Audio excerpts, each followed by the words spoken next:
Assalamualaikum warahmatullahi wabarakatuh. Halo teman-teman semua, mari kita lanjut lagi bahas Lead from Home, bedah buku Everyone Deserve a Great Manager. Kita sudah sampai, akan masuk ke dalam bahasan praktek yang kelima, yaitu judulnya adalah Lead Your Team Through Change. Nah, refresh sedikit. Ya, praktek yang pertama adalah Develop Leaders Mindset. Jadi di momen memimpin dari jauh ini, leaders mindset kita yaitu mencapai hasil melalui orang lain itu harus semakin kita kuatkan. Kepercayaan yang kita berikan harus semakin kita exercise. Yang kedua, hold regular one-on-one.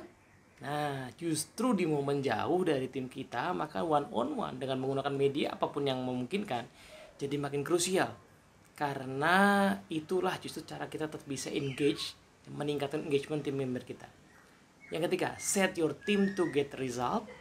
Memastikan tim kita punya kemandirian mencapai target, yaitu dengan membantu mereka memahami 3 hal, why, what, how, dari setiap pekerjaan. Dan yang keempat, rajin-rajinlah dengan time yang tepat tentunya, yaitu create a culture of feedback. Ciptakan budaya berbalik, sehingga diskusi mengenai berbalik tidak berjalan sesekali tetapi rutin, dan itu menjadi sesuatu yang casual. Nah, 1, 2, 3, 4 diasumsikan kondisinya normal, standar gitu ya. Nah, tapi kenyataan di kondisi sekarang lead from home ini, maka bisa dipastikan tidak normal kondisinya.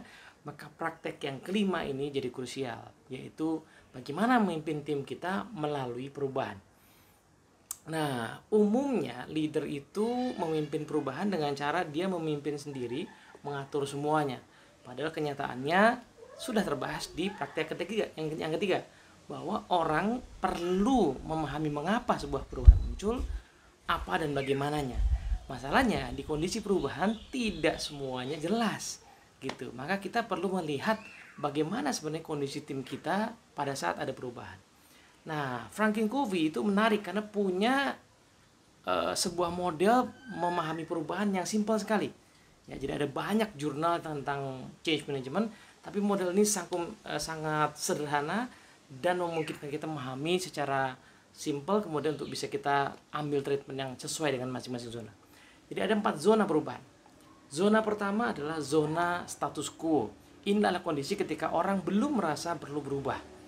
Ya kan? Nah, setelah zona status quo ada zona disrupsi namanya. Yaitu zona ketika orang mulai kelabakan dengan perubahan yang nyata-nyata ada di depan mata mereka. Dari zona disrupsi ada zona adopsi. Inilah momen ketika seluruh orang kemudian sudah menerima bahwa yes, ini perubahan tidak terelakkan, maka saya bersedia masuk dalam perubahan ini. Nah, barulah nanti yang keempat ada zona namanya kinerja lebih baik atau better performance.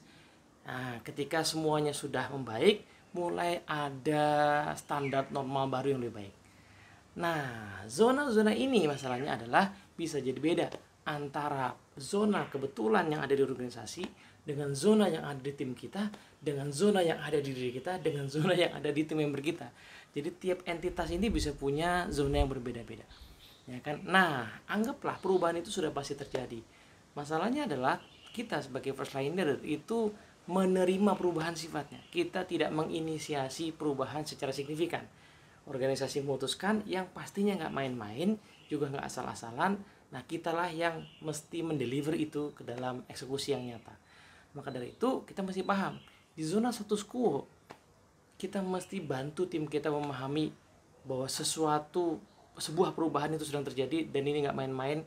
So let's start to change, atau we be prepare for change. Nah, karena begitu perubahan diperkenalkan, apakah perubahan itu karena ada inisiatif dari manajemen atau karena kayak sekarang nih tiba-tiba aja terjadi perubahan gitu ya, maka semuanya pasti akan masuk ke dalam zona disrupsi.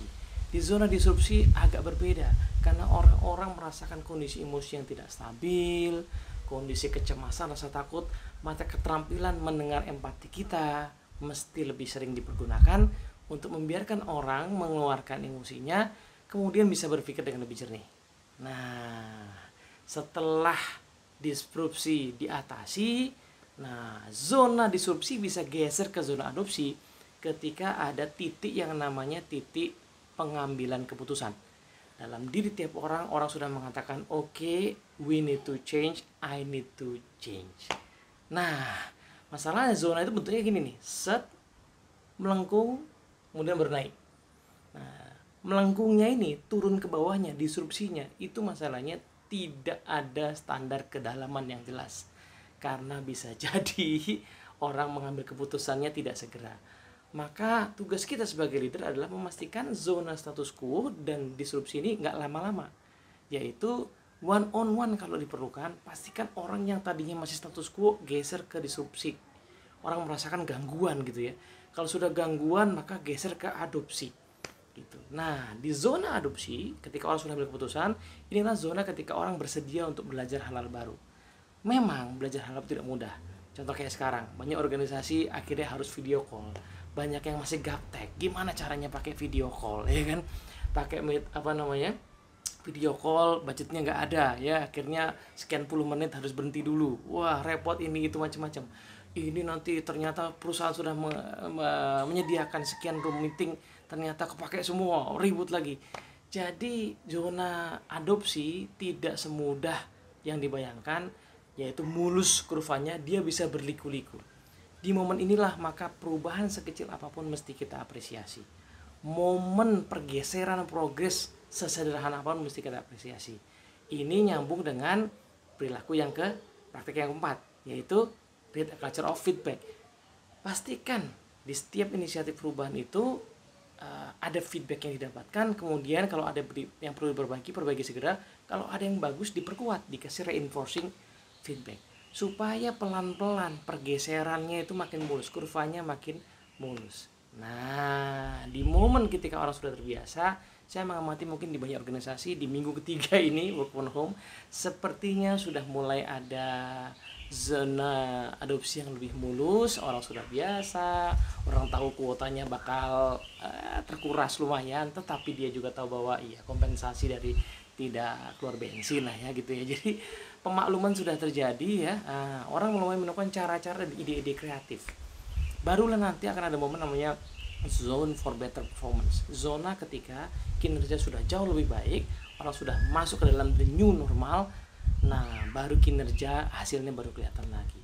Nah, zona kinerja lebih baik di kondisi kayak sekarang mungkin akan baru terjadi beberapa bulan lagi. Mudah-mudahan segera selesai ya wabah ini. Tapi itu hanya terjadi kalau kita menggeser terus zona perubahan ini. Kalau orang masih di gangguan, masih diadopsi, apalagi masih status quo, sepertinya better performance makin akan jauh. Jadi sekarang adalah momen untuk menggeser zona demi zona, sehingga nanti better performance ya, ketika momennya sampai, itu akan bisa tercapai dengan optimal. Nah, di better performance sebenarnya tidak mudah juga, karena kita harus mulai membuat standarisasi. Kita harus mulai buat improvement, mulai membuat target-target baru, mulai membuat memastikan ya orang-orang itu tetap engage. Kenapa? Karena di zona for better performance kadang-kadang orang-orang yang bagus jadi laku, gampang dibajak. Nah, PR juga nih ya kan, maka one on one praktek kedua jadi krusial.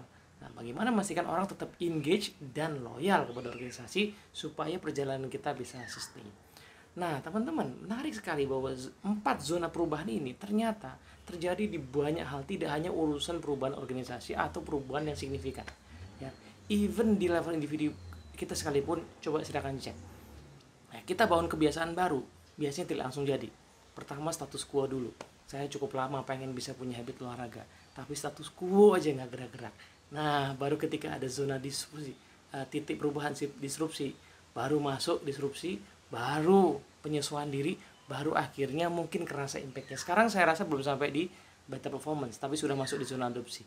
Nah, silahkan dicek setiap perubahan melalui zona ini, amati gejala-gejalanya, lalu lakukan tindakan yang sesuai dengan tiap zona.